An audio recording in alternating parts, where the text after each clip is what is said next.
I had a client, a particularly obnoxious man as it happens, but he became a very substantial client. He came from very, very humble beginnings, built a big business, and he was only about this big, and he would sit in a big chair behind a big desk in his big office, and the only thing he ever kept on his desk was one sheet of paper. And I said to him on one occasion, "What do you keep on that piece of paper?" And he said, "Oh, Tony," he said, "it's the secret of my success." I said, "Well, share it with me." He said, "Well, it's very simple." I said, "That's okay. Tell me."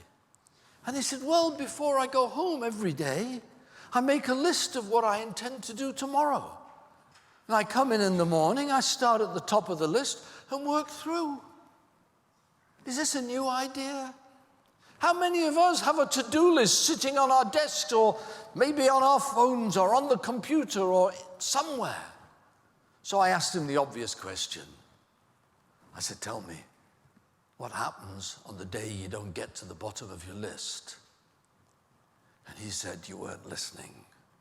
Some days I leave early, and some days I stay late. I finish what's on my list." To build a business that he ended up selling for £5-6 million. Okay, look, millionaires are not queuing up for jobs selling life insurance. But let me tell you, I'm in what we call a study group. It's a bunch of guys who about 45 years ago, when we were all struggling and straining to be successful in the business, all got together from different parts of the country. And we would meet up 2 or 3 times every year in a hotel somewhere.